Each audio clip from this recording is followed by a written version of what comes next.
Hello and welcome. Thank you so much for joining me. I am so glad that you're here, and I want to congratulate all of you for taking the first step towards letting go of self-destructive, self-sabotaging behaviors and moving forward into a happier, more fulfilling life. During our time together, we'll be exploring what self-sabotage is, why we partake in it, and how to fight back against destructive behaviors and form a more healthy habit instead. So let's get started. Behavior is said to be self-sabotaging when it creates problems and interferes with long-standing goals. The most common self-sabotaging behaviors are procrastination, self-medication with drugs or alcohol, comfort eating, and interpersonal conflict. While these acts may seem useful and comforting at the moment, they ultimately undermine us, especially when we engage in them repeatedly. Even if you're aware of your self-sabotaging behaviors, there's no guarantee that that in itself will be enough to disengage from the act. Still, it is possible to overcome almost any form of self-sabotage, and people do it every day. Now take a moment and see if you can relate to any of the following. You tend to focus on what's not working as opposed to what is. You tend to fear the future, worry a lot about the what ifs and what might happen down the road. You feel like you have no value and find it challenging to recall accomplishments. You criticize yourself often and can't accept compliments. You compare yourself to others consistently, then feel bad for not measuring up. You chase away relationships. If you are in a relationship, you quickly find flaws and faults in the other person. Or you feel like you have no purpose in life. For some of us, these behaviors are all too familiar. However, for others, they might seem to be a bit out of reach. Up next, we'll talk about specific actions and symptoms of self-sabotage that lurk a bit further below the surface. Under the umbrella of self-sabotage is self-destruction. Self-destructive symptoms can rise all the time and are signs that we are trying to self-sabotage. Here are a few examples of behaviors. Failing to take action, having a negative, doubtful, or self-defeating mindset. For example, I'm gonna fail. I just know it. Overeating, undereating, forced incompetence, betraying yourself as intelligence or incapable. A quick side note on that, women are more likely to do this than men. Bullying, if you're going out of your way to harm others. Self-harm, self-pity, drug and alcohol abuse, deliberately alienating yourself from others, refusing help, spending too much, physical neglect, getting poor sleep, refusing to exercise, eating unhealthy foods, and failing to maintain basic hygiene all are signs of this. Mental neglect, refusing, avoiding, or failing to confront psychological health issues, for example, anxiety, depression, OCD. We all go through ups and downs, but if you find yourself returning to the patterns of binge drinking, overeating, undereating, self-harm, physical neglect, or any of the other items on this list, you likely find comfort in the harmful actions of self-sabotage. There are a few main reasons that we participate in self-sabotaging behaviors. Perhaps the most comprehensive is feeling a lack of self-worth. There are a million little factors that can contribute to the feelings of unworthiness, and it would take a dozen classes to cover them, but the concept of cognitive dissonance can help us understand a little bit better. Cognitive dissonance refers to the tendency we have to seek consistency among our beliefs and opinions. Every time something doesn't make sense, like when we're hurt or surprised by an action, we feel discomfort, and our brain compensates by creating a new reality that eliminates the dissonance. So how does this play out in terms of self-sabotaging behavior? Here's an example. Let's say you don't like someone you work with, but one day they run out to get a coffee and ask if they can grab one for you too, their treat. After experiencing this exchange, you have two options moving forward. Option one, you change your opinion of them. Maybe they're actually kind of cool. Or you justify your previous opinion of them. They must be after something. I don't trust that they would be this generous without an underlying agenda. Once you land on one of these options, your brain sticks to it. Your belief is either altered or strengthened based on what just occurred. Processing new information makes our brain work harder and throws a wrench into the inner workings of everything.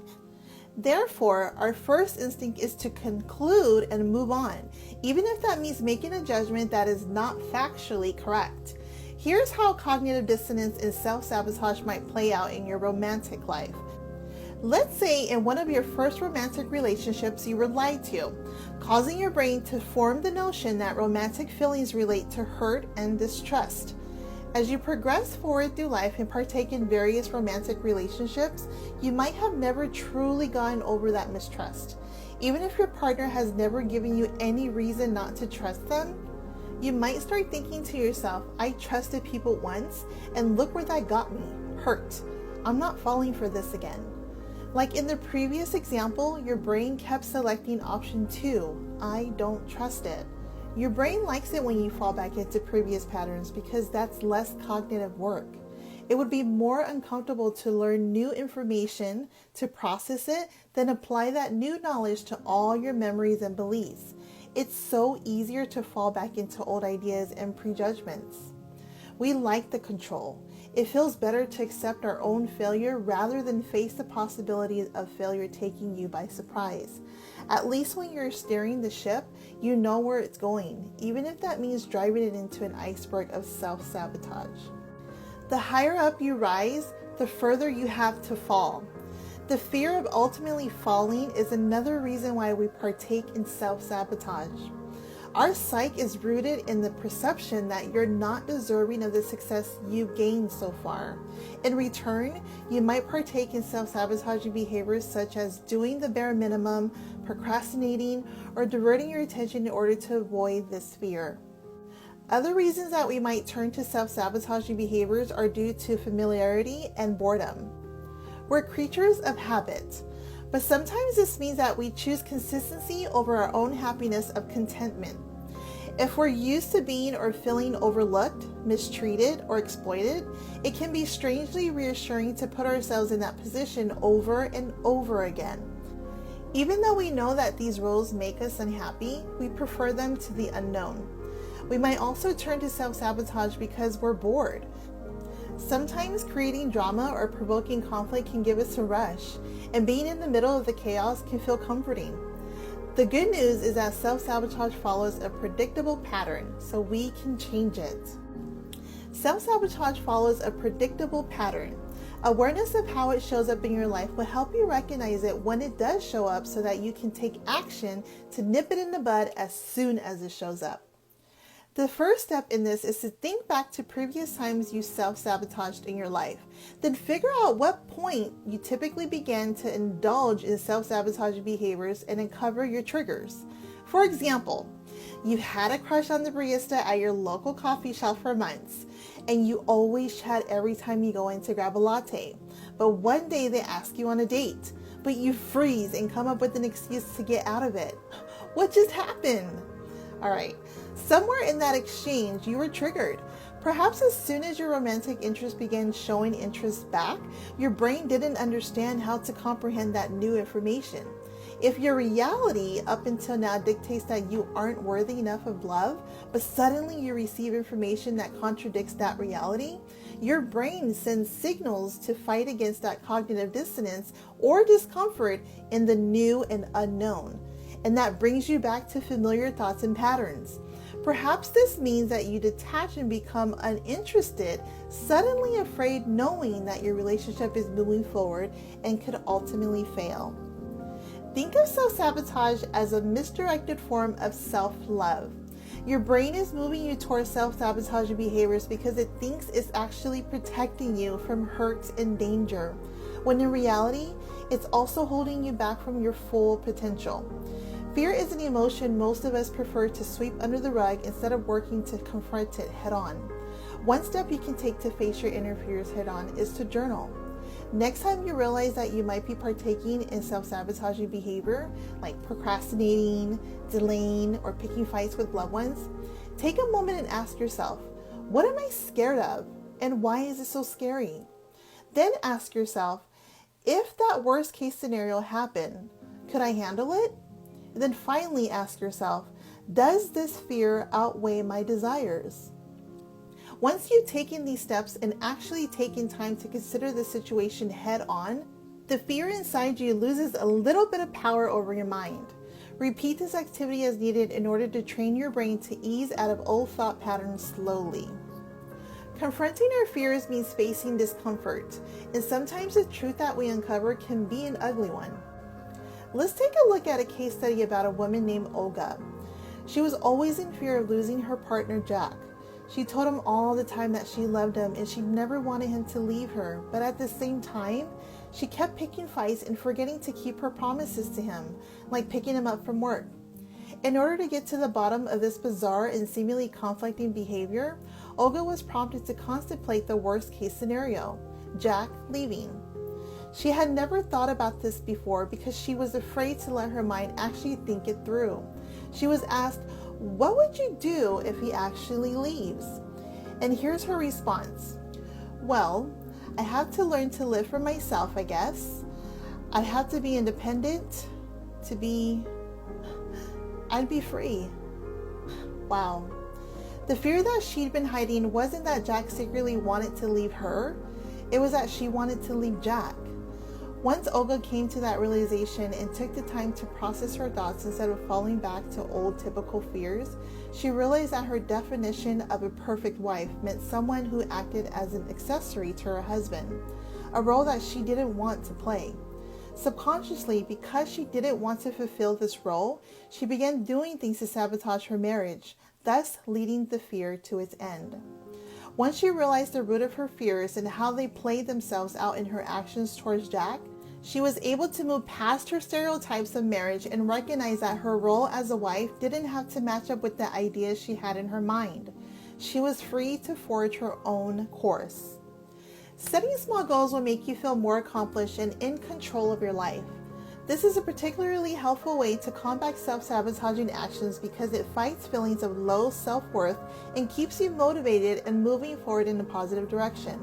Don't be afraid to make lists. Perhaps take a moment to pick out a planner to write down your notes and thoughts.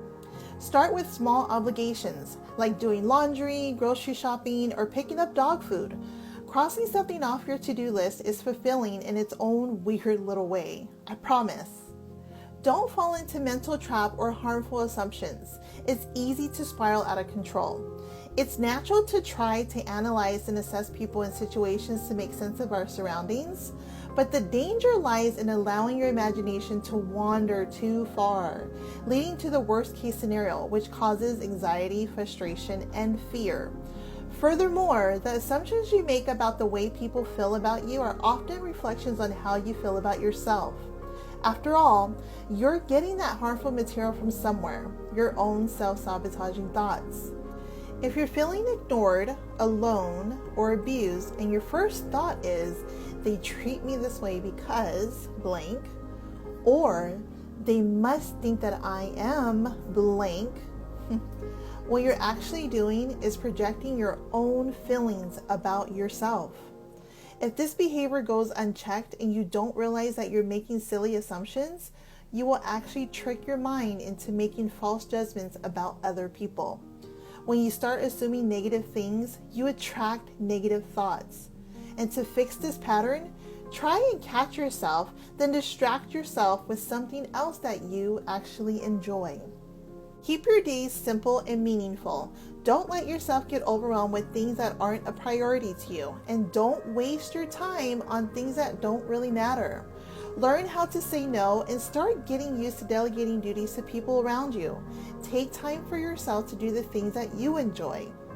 Do you like cooking? Make sure to set some time aside to make yourself a nice meal once a week. Do you enjoy spending time with animals? Carve out an hour to visit or volunteer at an animal shelter this weekend. Doing things that you're passionate about will keep your stress levels down and allow you to focus more on your own goals and motivations.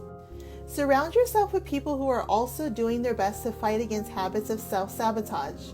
If your goal is to start creating more healthy habits, but most of your friends don't have a problem sitting around every night eating takeout, find a buddy to go to the gym with. Then, if and when you do find yourself slipping back into unhealthy habits of the past, you'll have someone to go to for help and inspiration instead of falling backward. There will always be times when we realize that we need to let go of something painful, be it guilt or a toxic relationship. However, it's never easy to let go of something that we become accustomed to. So we get stuck in the middle of two realities, where we are and where we want to be.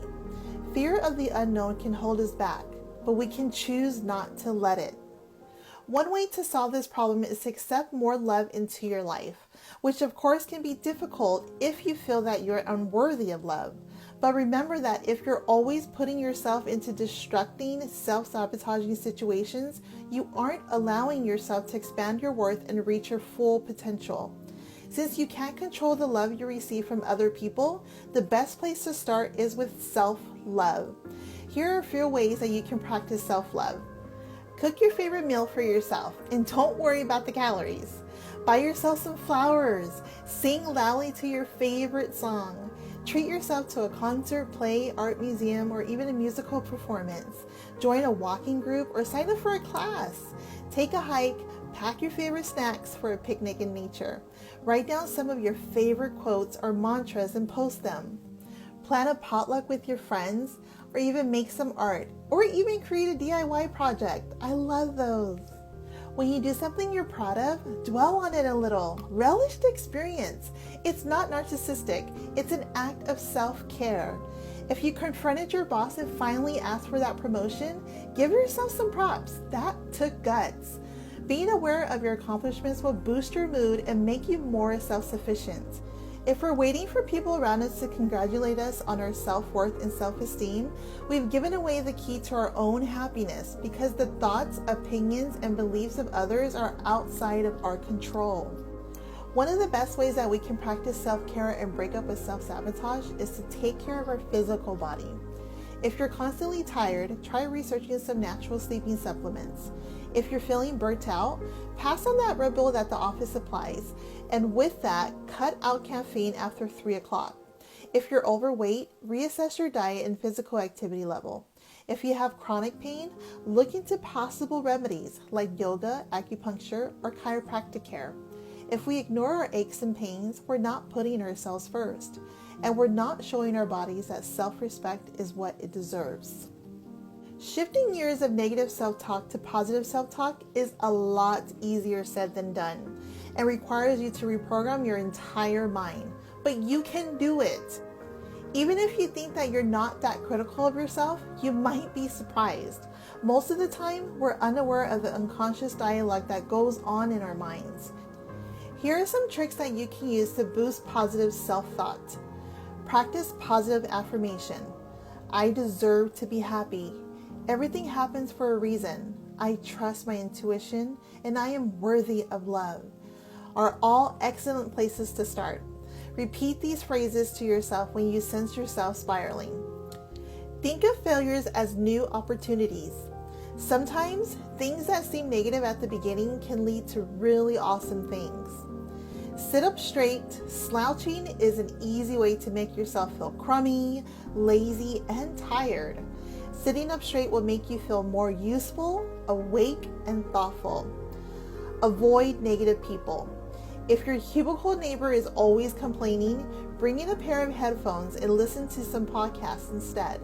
If you have a friend who always sees the glass half empty, try spending some more time with people who are willing to join you on a journey to more positive outlook on life. And last, look at the bigger picture. You got a parking ticket. That's a bummer. But will it matter in a week, a month, a year? Try not to waste precious mental power on things that are out of your control and that won't even matter in the long run. Learn to forgive yourself for your past actions and cut yourself a break. When negative thoughts come creeping into your mind, stop them in their tracks and counteract them with positive thoughts. Talk to yourself and defend yourself the way you would protect your friend, parent, or sibling. If you start spiraling, interrupt the negativity. This might literally mean walking up to the mirror and giving yourself a pep talk, and that's okay. So try this. Hey, stop that. You know all that negativity isn't even helping anyone here, and we can't afford to put ourselves down right now because we've got too much going on for ourselves. We've been here before and we know that this behavior isn't healthy. It may sound silly, but it actually is helpful. Sometimes all you need to hear is the right words, and even if they're coming out of your own mouth, that's even better. Okay guys, thank you so much for joining me. I hope you're able to walk away with some insight on how your mind works, as well as some tactics on how you can overcome self-sabotaging habits and behaviors that have a way of presenting themselves every once in a while. I will leave you with this final thought. Make a conscious effort to be strong and move forward with your life no matter what hurdles come your way. You are strong. You are intelligent, and you are capable of overcoming the negative thought patterns that your mind has gotten into the habit of building. Our time is over, but your work has just begun.